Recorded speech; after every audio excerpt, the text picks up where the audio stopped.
C'est parti. Voilà. Allez, bonsoir. On va partager quelques idées. On va parler de Matan Torah un petit peu parce que c'est pas vraiment la prochaine étape, mais bientôt c'est Shavuot. Et donc à propos de Matan Torah, c'est marqué dans la Torah, un pasouk, qui dit que les Bnei Israël, ils étaient Roim et Akolot. Roim et Akolot, ça veut dire qu'ils voyaient les voix, les sons. Ils voyaient ce qu'ils s'entendent. Vous connaissez ça. Et il y a, dans le Midrash, on va un petit peu plus loin, on dit qu'ils voyaient Roim et Anishma, le Shomaim et Aniré. Ils voyaient ce qui s'entend, ils entendaient ce qui se voyait. Donc au moment de Matan Torah, il y avait une telle révélation, c'était particulier, et donc les gens, les Bnei Israël, eh bien, ils se sont mis à fonctionner un petit peu différemment, puisqu'ils se sont mis à voir ce qui habituellement s'entend, et ils se sont mis à entendre ce qui habituellement se voit. Alors je me suis posé une question.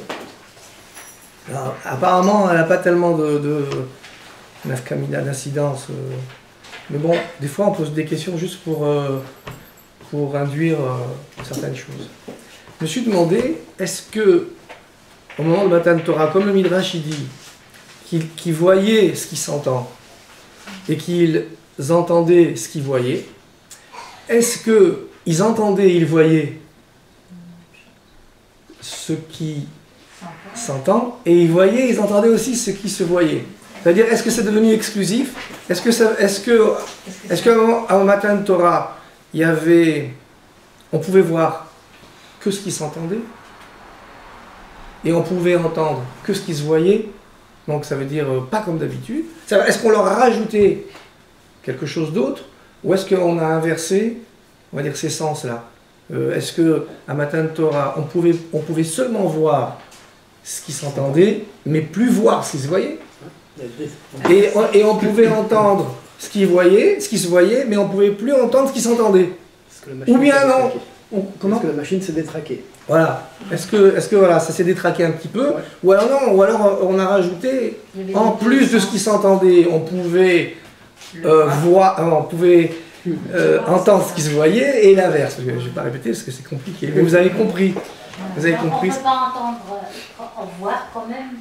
Comment? Ce qu'on entend.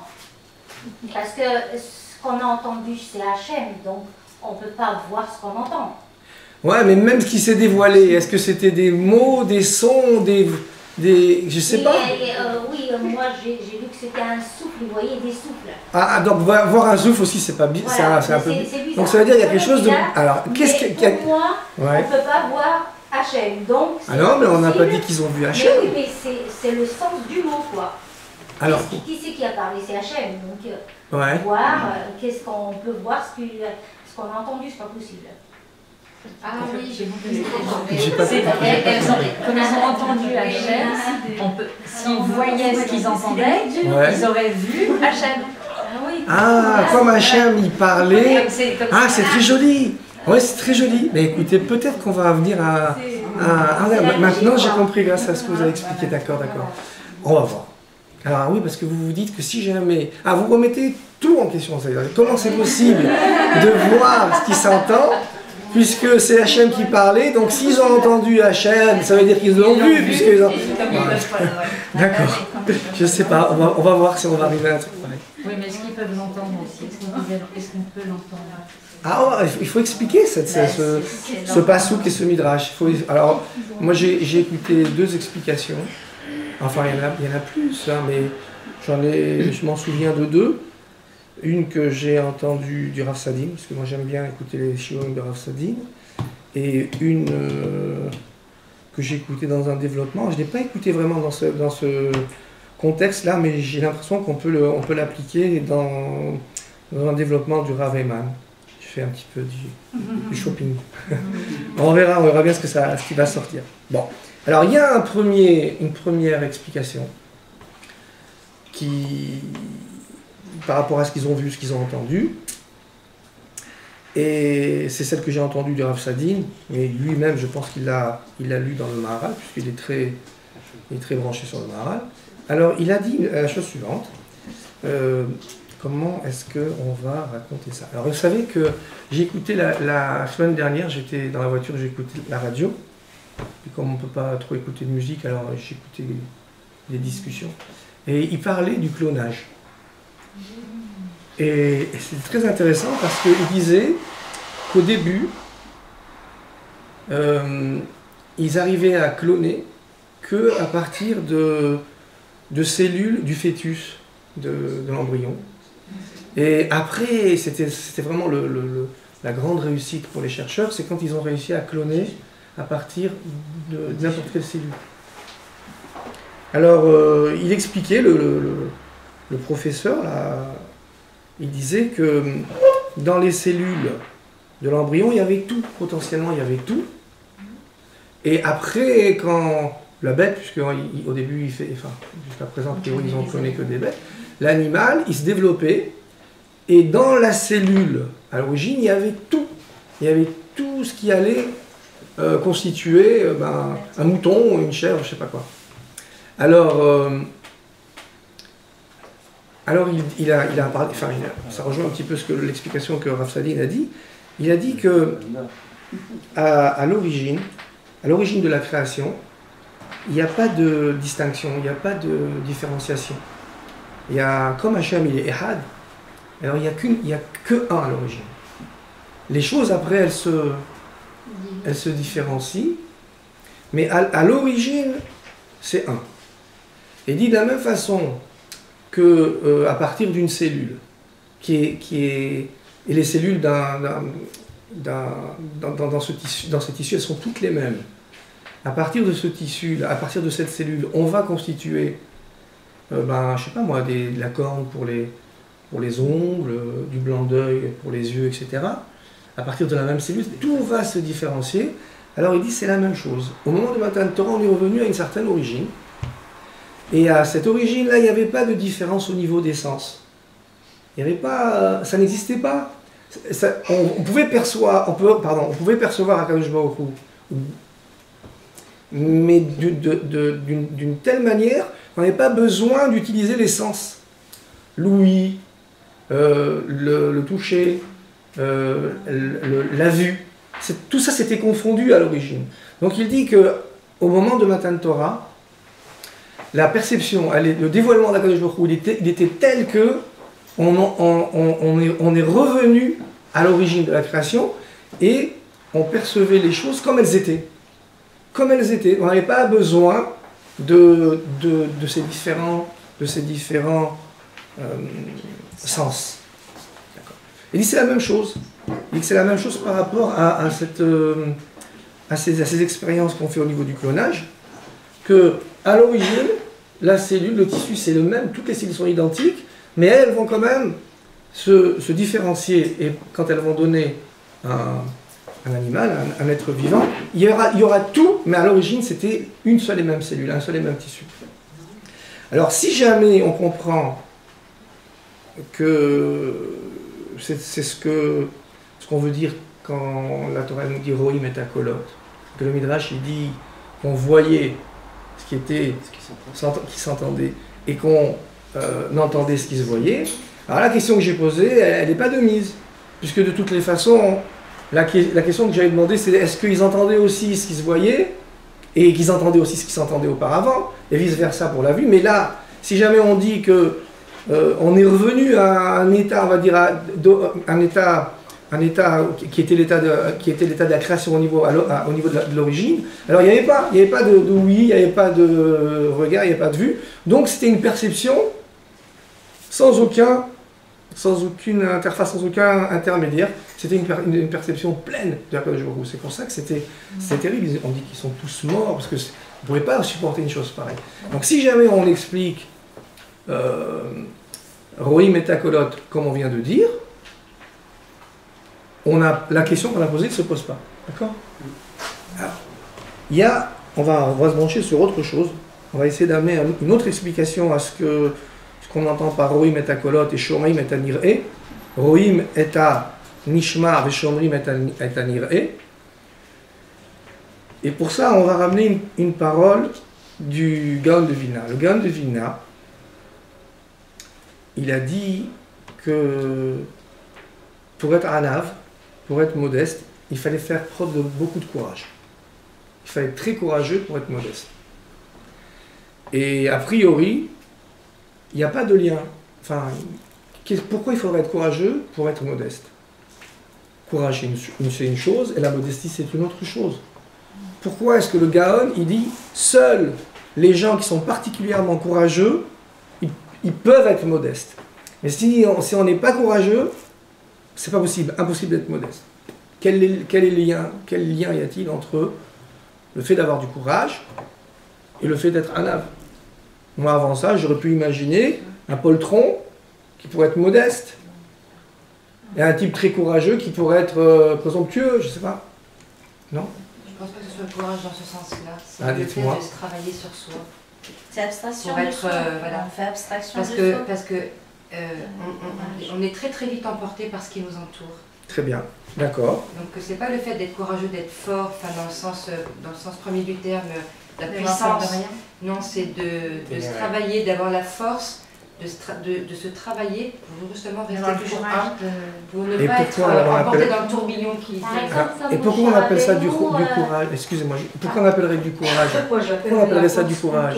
plutôt la On force devrait plutôt. dire du caractère, quelque chose. Pourquoi est-ce que le Gaon il parle du courage?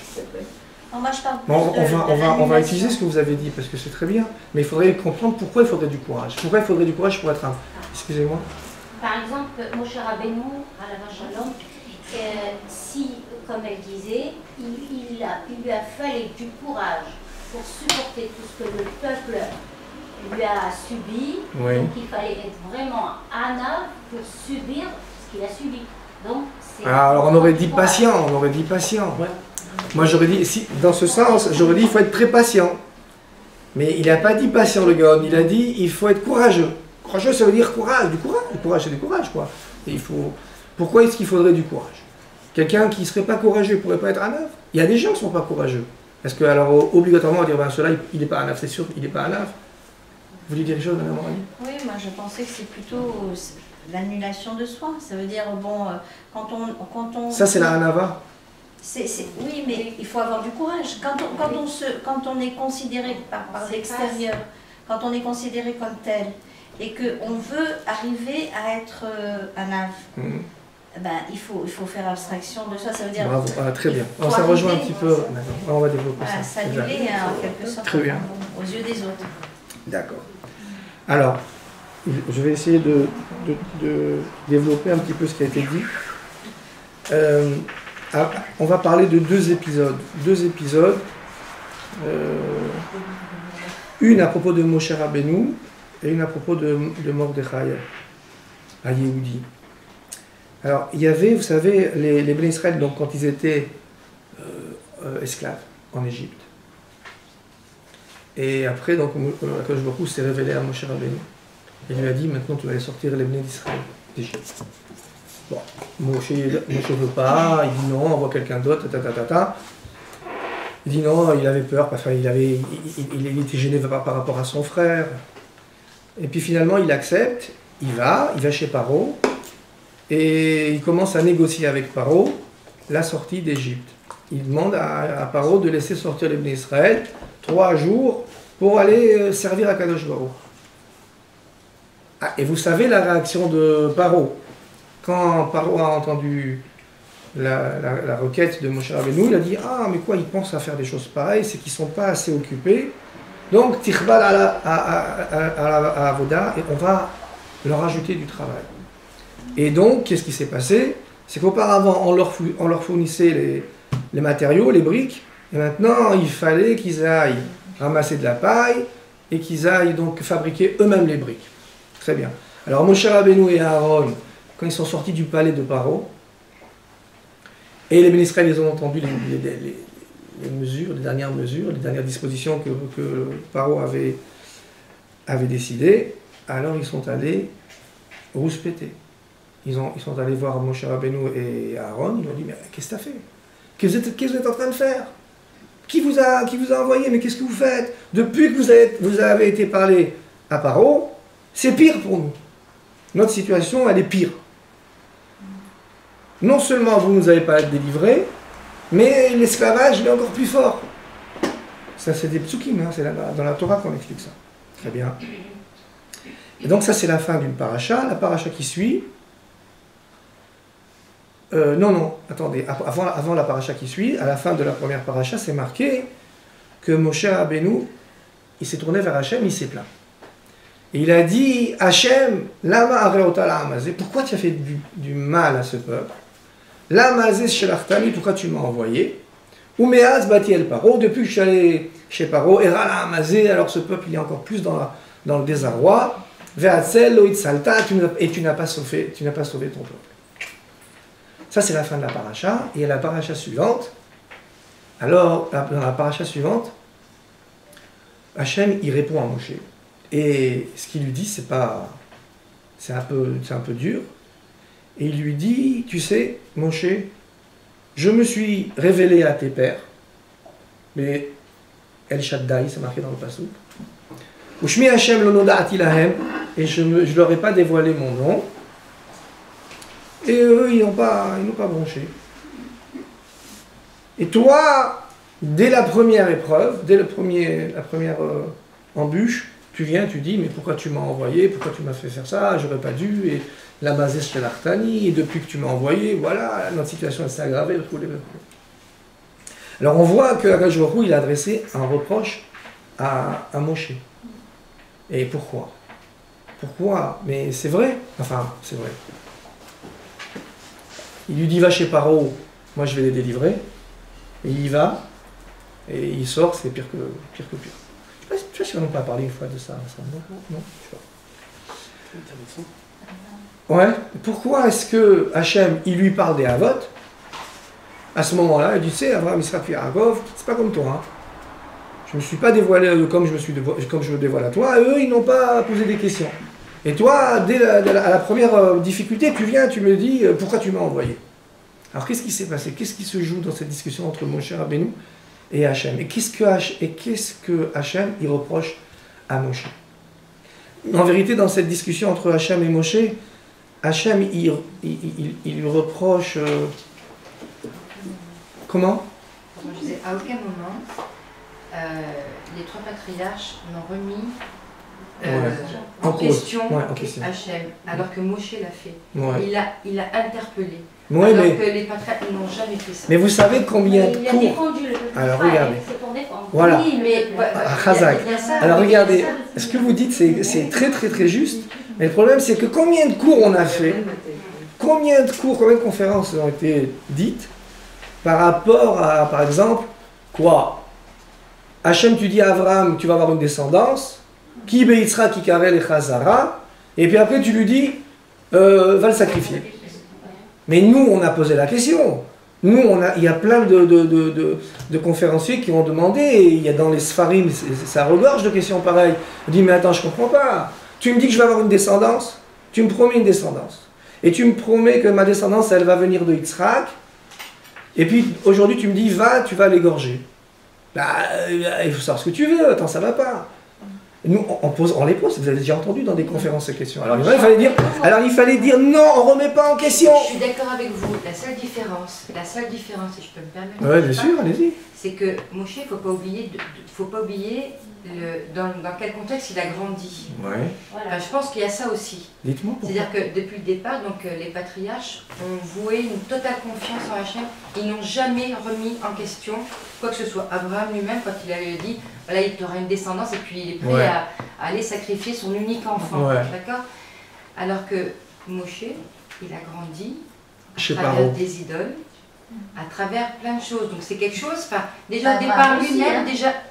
Abraham, il avait des idoles. Et Moshe Rabbeinu. Il a eu peur de revenir chez Pharaon, parce qu'il était menacé à la base par Pharaon. Oui, c'était dangereux d'approcher du palais, d'accord? Alors il avait du courage de revenir à lui. Hein. Ouais. Et comme Hachem qui lui demande, il est parti avec le courage. Voilà, le courage vous là. revenez déjà. Attendez, non, c'est pour la fin. C'est le dessert, Pas tout de suite. Attendez. Abraham, quelque part, c'est pas aussi opposé à Hachem lorsqu'il a détruire la ville de Sodome.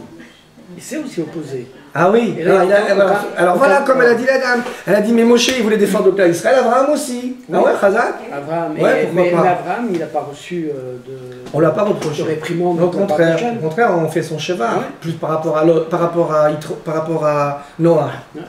Ouais. Donc, alors, comment ça se fait que on fait comme ça une remontrance à Moshe? Qu'est-ce qu'on veut dire? Alors, c'est sûr que si Moshe Rabbeinu, on va dire, il a failli à son niveau, hein, parce que alvaï que nous on soit un peu comme lui, mais s'il a failli à son niveau, au niveau de la Emouna, c'est que c'est sûr que c'était quelque chose de très subtil. Alors, qu'est-ce qui s'est passé? Regardez, par exemple, Abraham, encore pour prendre Abraham Avinu.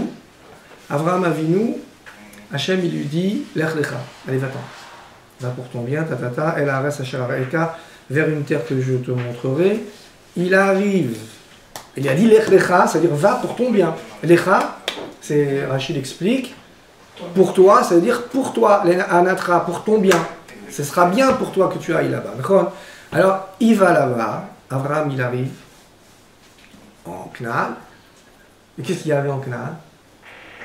Oui, La famine. des La famine. Ouais. Pire que ça, il y avait la famine. Il n'y a pas de quoi manger. Il est reparti, je ne sais plus où il est reparti. Il est remonté où? Peu importe. En tout cas, il est reparti. Il n'a rien dit. Il est parti en Égypte. Il est reparti en Égypte. Oui, il est parti en Égypte. C'est pour ça qu'il sera après. Il voulait aller en Égypte, il a été à Guérin. D'accord. Alors, en tout cas, Hachem lui a dit Lech lecha, va pour ton bien. Il est parti. Il est arrivé là-bas, il y avait la famine. Il n'a rien dit.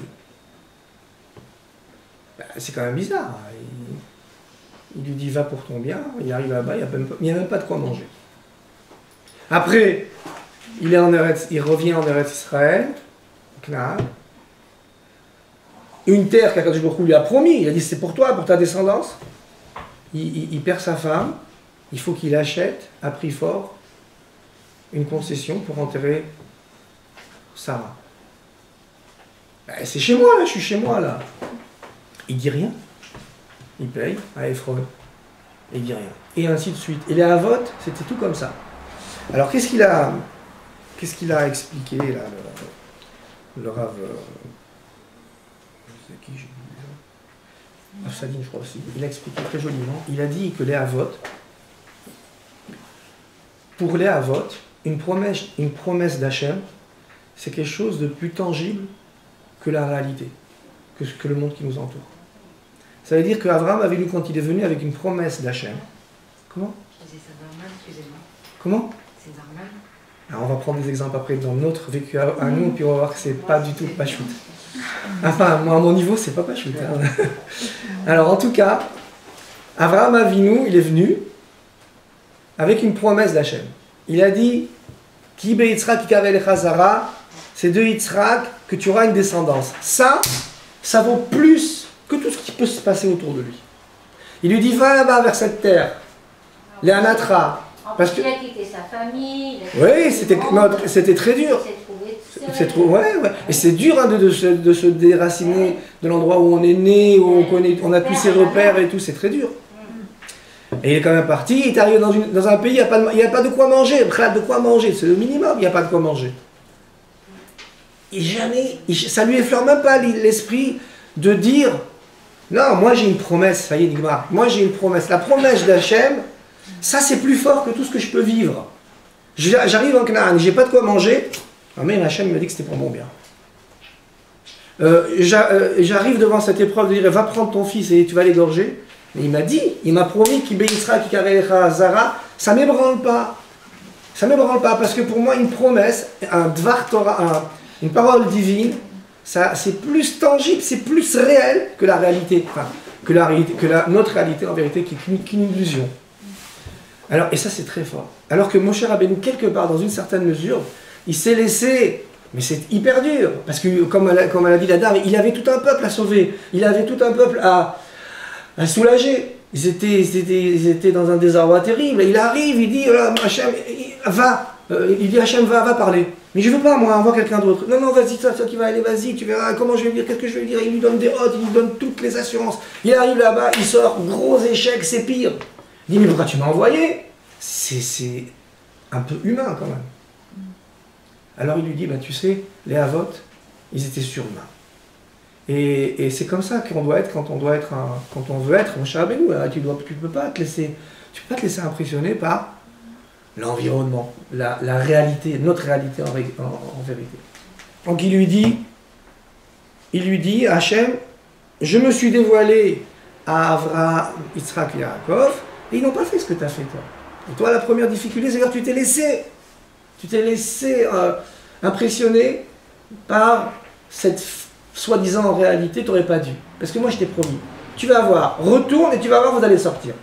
Et c'était extraordinaire de sortir tout un peuple d'Égypte, c'est vrai que c'était extraordinaire. En plus, le projet, il était quand même exceptionnel. De sortir tout le clan d'Israël d'Égypte, c'était quelque chose de... D'accord. Il y a un autre exemple, il y en a plein d'autres exemples en vérité. Il y a aussi l'exemple de Mordechai. Mordechai, un Yehudi, à l'époque de Esther, etc. Lui aussi, il s'est fait enguirlander, on va dire, par les Juifs de l'époque. Mais pourquoi tu ne te prosternes pas devant Aman? Il n'y a pas d'issour. Même au niveau de l'idolâtrie, tout ça, il n'y a pas d'issour. Mais prosterne-toi, tu nous mets en danger. Tu nous mets en danger, ils lui disaient les Juifs. Mais prosterne-toi. Qu'est-ce que tu es mieux que les autres, toi? Prosterne-toi. Tu vois bien que celui-là, il est complètement fou, on risque... Mais, alors, Mordechai, il n'est pas inconscient. C'est quelqu'un de sensé. Qu'est-ce qu'il a? Lui, il a en tête... Il a devant lui le matzav, ça veut dire la situation, la problématique dans laquelle il vit. Il y a tous les juifs qui lui disent « Mais arrête, tu nous mets en danger. » Et c'est vrai, il y a un danger. Mais lui, il sait où est le danger. Il dit « Non, le danger, c'est pas ça. Le danger, il vient à cause de tel et tel et tel événement qui s'est produit je ne sais plus combien d'années avant, et qui fait que maintenant, il n'est pas content de rouler.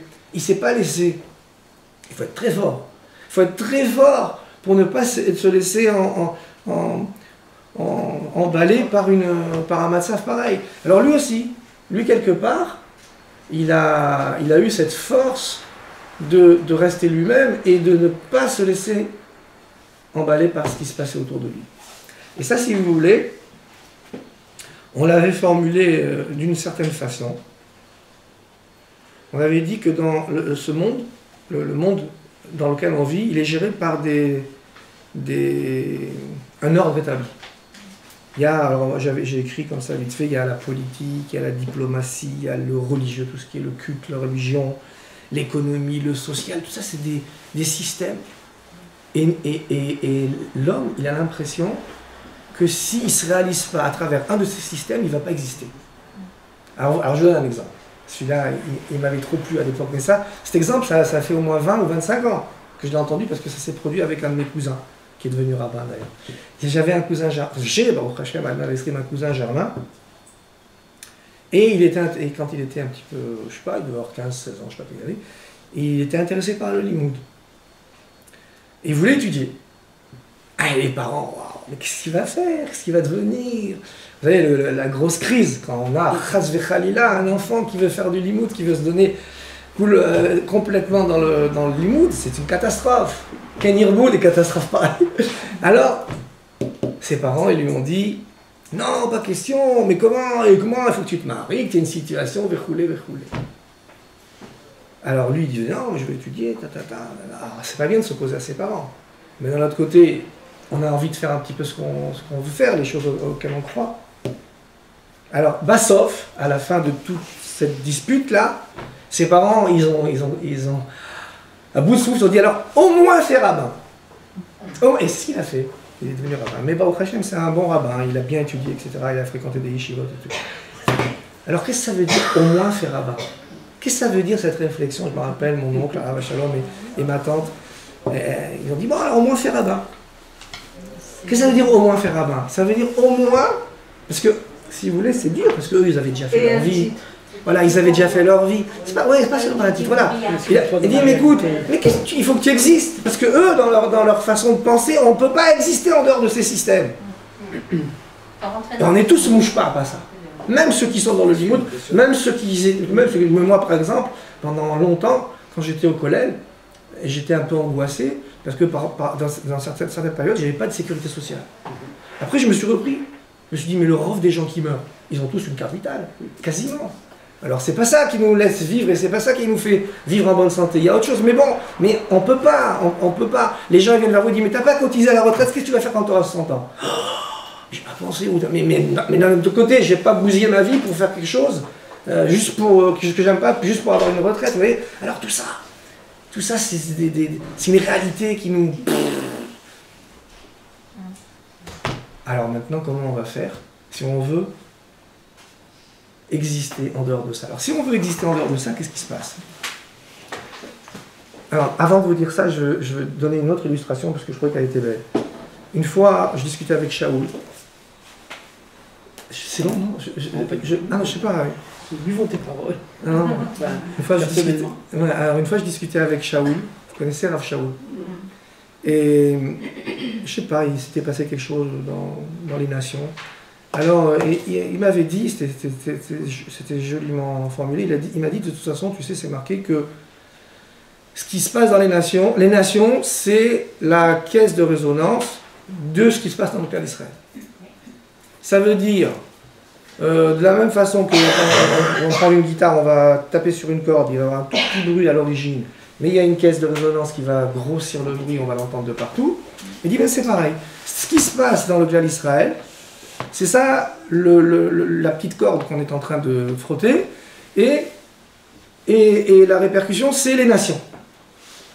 S'il y a de la sina entre les juifs, eh ben les nations vont nous détester. S'il y a de la jalousie entre les juifs, il va y avoir un problème de jalousie, il va y avoir au niveau des nations... C'est les juifs qui créent ce qui se passe au monde. Exactement. Et si vous voulez, c'est comme, pour imaginer ça, c'est comme si on avait un petit... Comme dans un vélo, un petit pignon et une grosse roue. Et il y a entre le petit pignon et la grande roue, il y a une courroie. Et dès que le petit pignon il tourne un tout petit peu, la roue elle bouge beaucoup. Seulement la courroie on la voit pas. La courroie, il faut s'appeler Mordechai Yehudi, ou il faut être Avraham, Isaac et Yaakov pour avoir bien conscience de la courroie. Ah oui, si s'est passé ça, c'est parce que voilà ce qui s'est passé ici hein, dans le microcosme du clan d'Israël. Et c'est ça, c'est tout ce qui se passe. Alors nous on croit, quand on regarde la grande histoire, la politique, la diplomatie, le social, on croit que c'est ça la réalité des choses. Mais en vérité c'est pas ça. Tout dépend du relationnel que tu as toi avec Akadosh Baruch Hu, ou que vous avez vous les juifs avec Akadosh Baruch Hu. Et donc c'est alors il y a une petite histoire et une grande histoire. Alors nous on se laisse manger par la grande histoire. Mais en vérité, tout dépend de ça. C'est ce que Mordechai a dit. Il dit, mais c'est pas ça le danger. C'est pas parce que moi je me prosterne pas devant Haman que je mets les gens en danger. C'est pas du tout ça. Il faut pas voir ça au niveau de la grande histoire. Il faut voir ça au niveau de notre relationnel avec Kadosh Baruch Hu. Et c'est comme ça que ça fonctionne. Alors pourquoi est-ce que je dis tout ça, moi? C'est pour réfléchir. Pourquoi je dis tout ça? Parce que comme c'est abstrait, les gens ne peuvent pas. Voilà, c'est ça. Quand vous dites c'est abstrait, ça veut dire que vous dites que la courroie elle est invisible.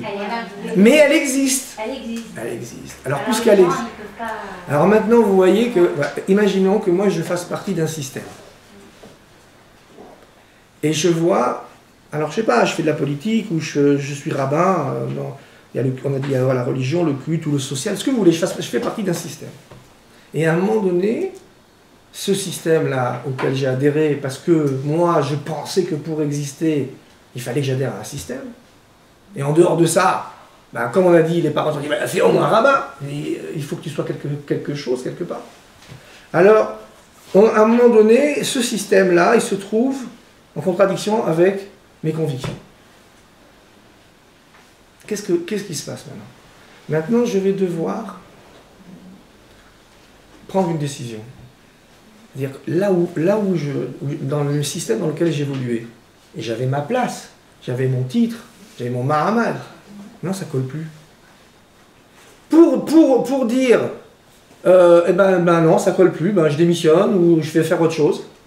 Il faut beaucoup de courage, pourquoi? Pas pour aller dire à son patron, écoute, tu m'as pris la tête, ça suffit, je ne peux plus accepter. Non, c'est pas ça, c'est pas là qu'il faut avoir du courage. C'est qu'après, tu vas exister comme un... tu vas être seul, tu vas plus faire partie de ces soi-disant systèmes. Tu vas avoir l'impression de plus exister. Et ça, est-ce que tu as le courage de faire ça? C'est pour ça que le Gaon, il a dit, enfin moi je comprends comme ça, que pour être Anav, il faut absolument être courageux.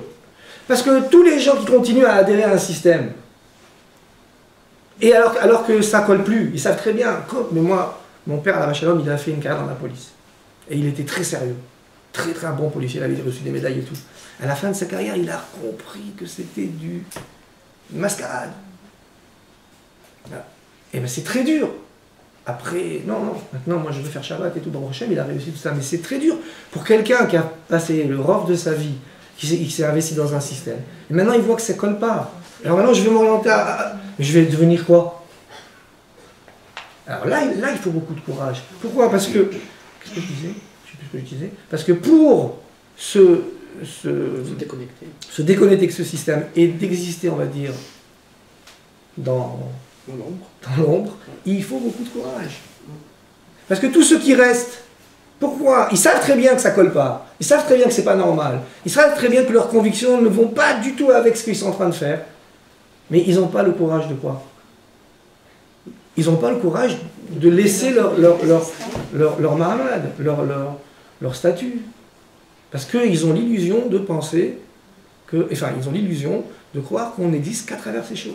Donc, il faut beaucoup, je ne sais pas si j'ai été clair, il faut beaucoup de courage pour être Anav. Et si j'ai pas de courage, je ne peux pas être Anav. Parce que si j'ai pas le courage de dire, bah, tant pis, je m'en fiche, moi, ben, moi je vais faire ma vie comme ceci, j'ai pas besoin de ce système, tant pis, moi j'ai adhéré tant que je croyais que c'était bien, maintenant je peux plus. Mais qui va devenir? Ben, je m'en fiche. Je veux être Anav. J'ai le courage d'être Anav. Et il en faut énormément. Alors moi je me suis dit, alors ça c'est ce que je vous ai dit, je l'ai entendu hein, de certains rabbinim, je pense que ce que je vous ai dit c'est vrai. Maintenant, ce que je me suis dit, ça c'est moi qui vous le propose, vous en ferez ce que vous voudrez. Je crois qu'aussi qu'on peut faire un parallèle entre ce qui est visible et ce qui est